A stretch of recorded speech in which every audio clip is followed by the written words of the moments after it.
Ladies and gentlemen, one day a worker left his home, went to a far place for business activities.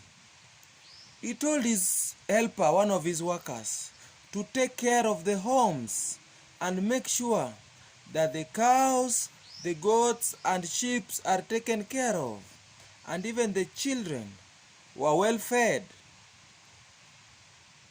The owner of the home came back later only to find out that the worker he had left to take care of his home and everything had sold everything and left children hungry. Right? What does the owner of the home do? He chased away the worker and started to rebuild his home and take his care of his children. And in the long run, the worker acquired his wealth back by his hard work, and his children were well taken care of again, as was not expected. What am I saying? Ladies and gentlemen, come with me. Let us talk about the Sagana 3. What Uhuru Kenyatta is going to say about his deputy. But now, before we start, if you have not subscribed, subscribe, like and share. Comment down below. Tell me where you are and what you think about this topic. And if there is any suggestion you'd want us to include in these videos, then I'll be happy. I will be obliged to do so. Thank you and welcome. Ladies and gentlemen, Uhuru Kenyatta is holding a meeting with the Mount Kenya leaders in Sagana today. What is Uhuru Kenyatta going to say? What is the point? What is the main agenda? The main agenda of Uhuru Kenyatta in Sagana, with Mount Kenya leaders included, is to chart the path, the political path of the Mount Kenya region. Uhuru Kenyatta is going to show Mount Kenya people that if you don't have an umbrella party, it is hard to negotiate for a bread on the table nationally. Uhuru Kenyatta is going to show the people of Mount Kenya that you need to have one person at the top sitting on the table with the rest, cutting the cake on behalf of Mount Kenya people. Uhuru Kenyatta is going to show the Mount Kenya people the point of departure between him and his deputy William Samoei Ruto. Dear viewers, why do I insist? Why do I say this? Because people have taken Uhuru Kenyatta for granted. But from where I sit, I do not want to do that. In fact, I am not tempted. I don't want to try to write Uhuru Kenyatta off. Because one, in 2017, Uhuru Kenyatta vied against Raila Amolo Odinga. What happened? From where I sit, some people say, or maybe it's a rumor, maybe there is a bit of truth in it, right? That maybe Raila won. But then, is it true? I don't know. Uhuru Kenyatta knows, right? So if Uhuru was able to retain the presidency, despite the rumors that he had lost against Raila, which I don't know, I don't want to speculate, right? But he still maintained the seat. He is still the president. In fact, Uhuru Kenyatta enjoys what we call incumbency. What Uhuru Kenyatta cannot do in the government after 9th August is to appoint constitutional leaders. He is not in a position to appoint constitutional leaders, right? But any other thing he enjoys, right?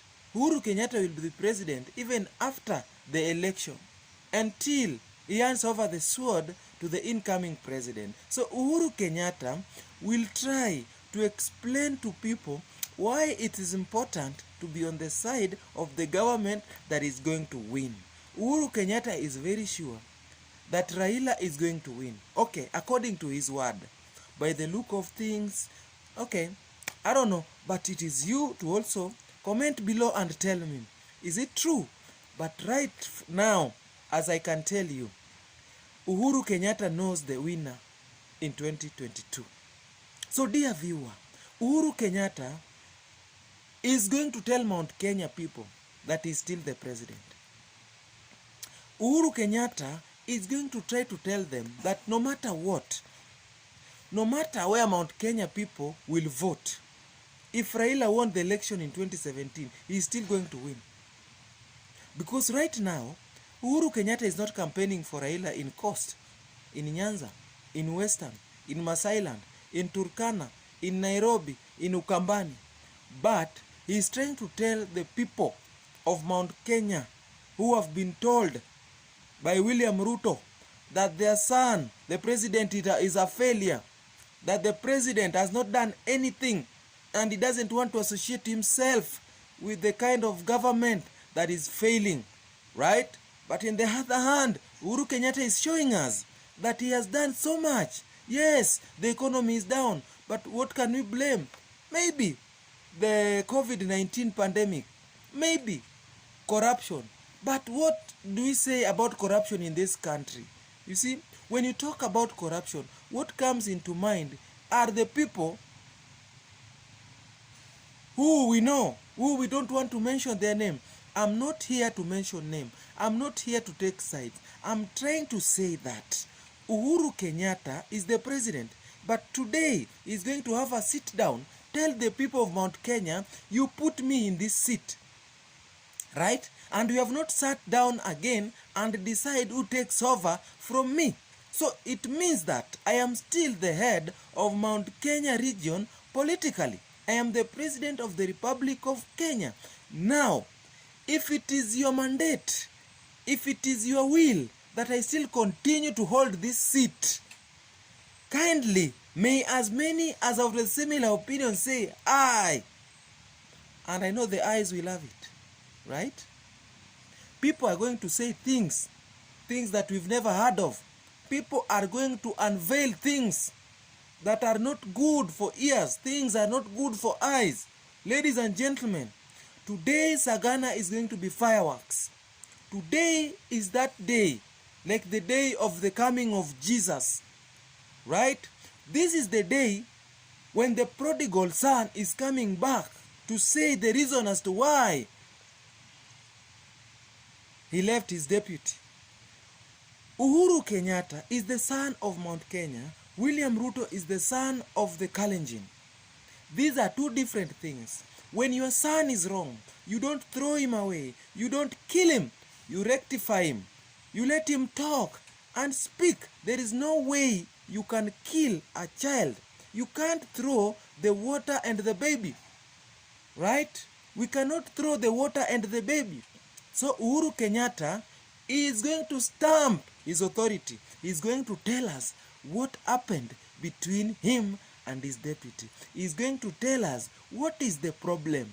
He's going to tell us from day one, from what put him together with his deputy. How many votes did his deputy bring from his Rift Valley, and especially from the Kalenjin community?